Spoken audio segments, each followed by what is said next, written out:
Saudara Insinyur Basuki Cahayapurnama MM alias Ahok sebagai tersangka.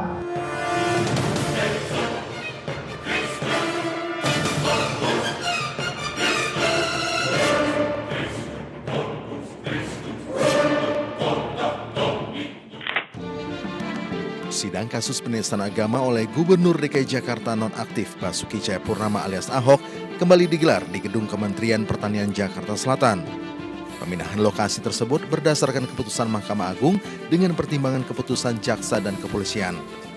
Sidang ini merupakan sidang keempat dengan agenda mendengar keterangan saksi-saksi baik yang memberatkan maupun meringankan Ahok. Sidang lanjutan ini dilakukan setelah dalam pembacaan putusan sela, hakim menolak eksepsi atau nota keberatan Ahok dan tim kuasa hukumnya. Tidak seperti sidang-sidang sebelumnya, kali ini Majelis Hakim Pengadilan Negeri Jakarta Utara tidak memperkenankan materi sidang disiarkan langsung oleh media. Ribuan anggota kepolisian pun dikerahkan untuk menjaga sidang agar berjalan aman.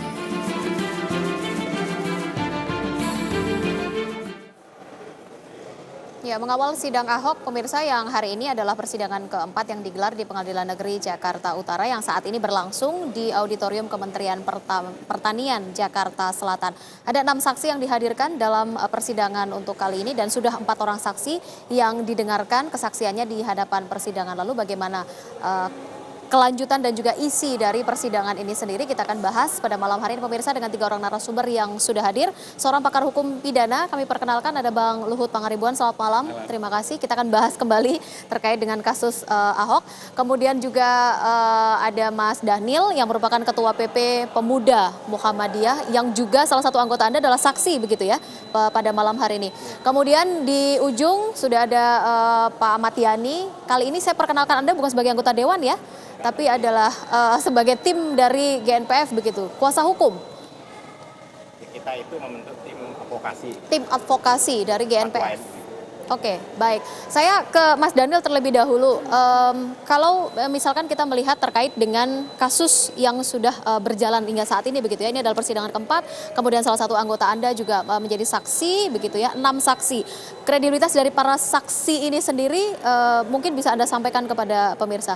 Sebelum Anda jawab lebih lanjut, kita akan melihat dulu seperti apa jalannya persidangan yang ada di Auditorium Kementerian Pertanian Jakarta Selatan. Sudah ada rekan Wahyu Seto Aji di sana yang akan menyampaikannya. Seto, sampai kapan kira-kira untuk persidangan ini akan digelar? Masih menyisakan berapa saksi lagi?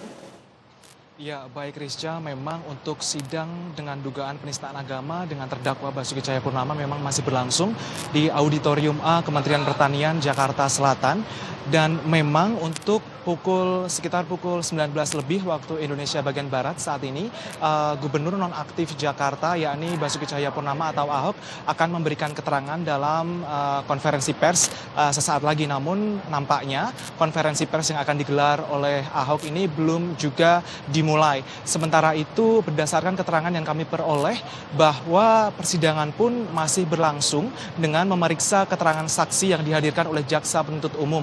Dan sebagaimana diketahui bahwa pada hari ini sidang keempat dalam dugaan penistaan agama, jaksa menghadirkan 4 orang saksi yang terdiri dari Novel Bamukmin yang tidak lain adalah Sekjen DPP FPI DKI Jakarta dan juga Muhsin Alatas yang tidak lain adalah imam dari FPI Jakarta.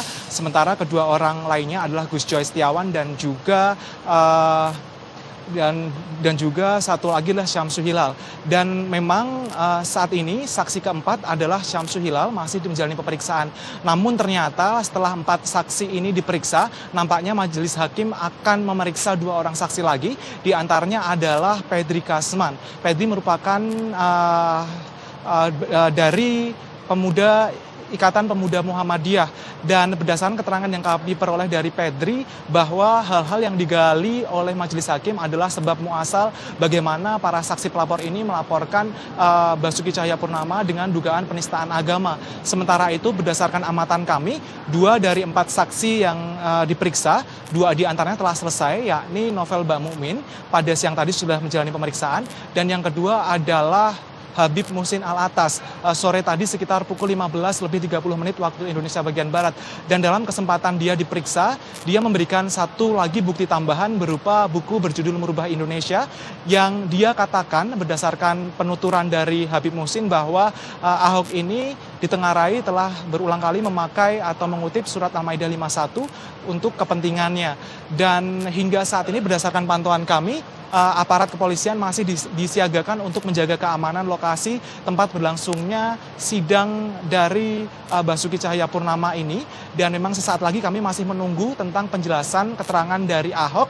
Dan pada persidangan selanjutnya, Majelis Hakim akan memeriksa saksi fakta, yakni saksi atau pihak yang hadir dalam orasi atau pidato saat Ahok memberikan penjelasan pada program kerjanya di Kepulauan Seribu pada September tahun 2016 lalu. Untuk sementara demikian, Rizka. Ya, baik Wahyu Seto Aji, kami nantikan terus informasi terbaru dari Anda ketika nanti juga akan ada konferensi pers begitu yang akan digelar oleh Gubernur Nonaktif Basuki Cahayapurnama atau Ahok. Kami nanti akan hubungi kembali Anda, Wahyu Seto Aji, melaporkan langsung dari Auditorium Kementerian Pertanian Jakarta Selatan. Terima kasih Seto, selamat bertugas kembali. Baik, kami lanjutkan kembali, Mas Daniel. Kalau tadi dikatakan 4 orang saksi sudah diperiksa begitu ya, bahkan 1 orang saksi Habib Muhsin Alatas juga sudah memberikan tambahan alat bukti sebenarnya.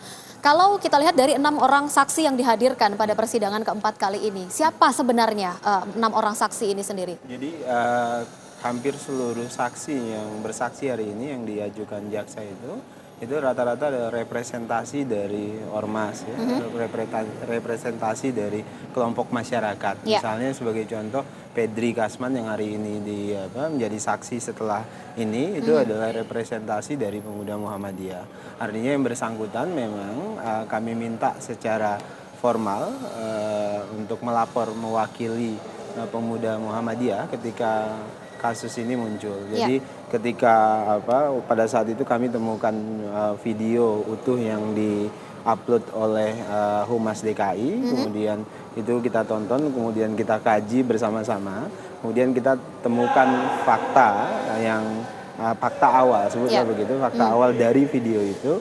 Ada kami sering menyebutnya kalimat itu ada upaya mengancam keberagaman, karena Pak Ahok kami anggap masuk pada ruang yang multitafsir dalam agama Islam. Kemudian di sisi lain ada ancaman terhadap kebinekaan, ada ancaman terhadap Pancasila karena itu adalah bagian dari sila pertama dan seterusnya. Nah, kemudian kami putuskan untuk lapor. Sebelumnya bahkan kami sudah tabayun ya, dalam Islam itu ada tabayun. Tabayun ke siapa? Kan anak-anak Pemuda Muhammadiyah juga banyak yang ada di jadi tim sukses Pak Ahok misalnya kan. Nah, itu kemudian kami tanya, mereka kirim video yang sama, tapi fakta yang sama ya kami tetap temukan. Akhirnya kami putuskan untuk lapor dan hari ini prosesnya sampai dalam 6 orang saksi ini sendiri, apakah memang ada salah satu yang hadir di lokasi menyaksikan secara langsung atau memang hanya berdasarkan pada video saja? Tentu kami kalau dari Pemuda Muhammadiyah saya tidak tahu yang 5 lagi yang dari Pemuda Muhammadiyah tentu data yang kami gunakan adalah data video itu gitu ya. Selanjutnya tentu persidangan nanti yang membuktikan fakta di video itu. Termasuk misalnya kemarin hari Minggu yang lalu teman-teman Pemuda Muhammadiyah juga mendatangi teman-teman di Pulau Seribu untuk biasa komunikasi, bahkan besok ada acara di sana untuk melakukan komunikasi dan sebutlah suasana kebatinan warga di sana terkait dengan kasus ini. Oke, mungkin Pak Yani bisa menjelaskan lebih lanjut begitu ya terkait dengan para saksi ini sendiri, apakah memang ada yang berada di lokasi sehingga masuk ke dalam saksi fakta begitu, atau memang semuanya berdasarkan video begitu untuk menguatkan? Kan dikategorisasi berdasarkan hukum acara. Ada saksi yang fakta, ya kan. Saksi fakta itu saksi yang mereka melihat, mengalami, mengetahui peristiwa itu terjadi, seperti itu. Juga ada saksi yang tidak melihat, tapi bukan saksi, juga diminta keterangan ahli. Nah, dalam kasus Ahok ini bermuncul kan awalnya itu kan publik mengetahui atau masyarakat mengetahui bukan pada peristiwa pada waktu orasinya Ahok. Ya. Ya, itu kan prospektum dia. Peristiwa orasinya Ahok itu sudah selesai. Terus Pemda DKI mengupload di situs resmi itu. Dan itu sudah dipublikasi menjadi publikasi resmi dan disitulah publik baru mengetahui walaupun ada juga yang dari Bun Yani seperti itu kan. Tapi yang menjadi dasar acuan oleh penyidik itu adalah di samping dari yang di-upload juga berdasarkan data-data yang saya dapat adalah dari mereka juga yang hadir juga pada waktu itu. Nah, bagaimana yang dihadirkan, apakah yang mengetahui yang persis pada waktu itu atau ini kan ini teknis saja yang dilakukan oleh jaksa penuntut umum. Dan saya yakin penyidik pada waktu itu tidak hanya berdasarkan keterangannya, tidak hanya berdasarkan saksi yang mengetahui di YouTube Kejadian itu, langsung, ya kan, tapi juga yang hadir di situ. Nah, kalau kita lihat substansinya ini kan, kenapa harus melihat fakta itu? Apakah peristiwa yang dilakukan atau kalau kita menggunakan terminologi hukum pidana itu peristiwa pidana itu apa memang ada atau tidak ada peristiwa fakta tersebut. Terus apakah betul peristiwa pidana itu diduga dilakukan oleh Pak Ahok? Ya kan? Ini kan sudah tidak terbantahkan lagi dan Ahok juga tidak membantah, ya kan? Memang peristiwa itu ada, ya kan? Dan dilakukan oleh Ahok, tinggal memang interpretasi Ahok yang berbeda. Ahok menyatakan bahwa dia tidak punya niat untuk melakukan penistaan. Itu kan interpretasinya Ahok. Nah, inilah nanti akan diuji di proses peradilan. Kalau inilah kita, saat pembuktian itu sebenarnya. Walaupun kita mau tahu juga dalam proses ini kan tidak dibuktikan juga, tidak dibutuhkan juga apakah niat mens rea itu ada atau tidak ada. Karena ini kan delik formil. Delik ini sudah diadakan, sudah dilakukan dan nyata ya sudah dilaporkan. Nah, tinggal kita lihat saja nanti persidangan berikutnya ini seperti itu. Baik, saya kalau ke Pak Luhut begitu ya, kalau melihat definisi saksi sebenarnya tadi mungkin sebagian sudah disampaikan oleh Pak Yani begitu. Definisi saksi yang ada dalam undang-undang kemudian yang dihadirkan saat ini dalam persidangan. Kebetulan ke-6 saksi ini tidak berada di tempat begitu ya, hanya berdasarkan kepada video dan juga mengumpulkan data-data yang ada sebenarnya. Itu nanti pada saat menimbang keterangan saksi. Apakah saksi itu mempunyai nilai pembuktian atau tidak? Itu satu hal. Tapi sekarang yang dilakukan ini sudah benar. Sudah benar, ya. Tapi begini, hukum acara mengatakan yang didengar pertama kami sebagai saksi adalah korban yang menjadi saksi pelapor. Dan semua 6 orang ini adalah pelapor dalam perkara yang sekarang diadili. Jadi memang urutannya harus begitu. Jadi saksi yang menjadi korban itu harus diperiksa terlebih dahulu. Dan mereka ini dikategorikan sebagai korban dan saya kira barangkali keterangannya begitu di dalam BAP merasa menjadi korban dari pernyataan Ahok. Jadi dari segi hukum acara itu sudah benar. Sudah memenuhi begitu ya unsur sebagai seorang saksi. Tapi apakah keterangannya itu mempunyai nilai pembuktian? Tadi soal definisi saksi itu harus melihat, mendengar dan mengalami itu nanti. Jadi untuk menimbang dalam rangka nanti membuktikan yang disebut kebenaran material. Jadi persidangan ini harus mengarah kepada satu keadaan yang disebut kebenaran material. Jadi kebenaran material apa saja yang harus dipenuhi untuk sampai pada satu keadaan yang disebut kebenaran material. Tahan terlebih dahulu begitu ya, apa saja yang memang harus dipenuhi begitu untuk mencapai sebagai bukti material. Kita akan bahas pemirsa saat lagi di Talk to iNews, tetaplah bersama kami.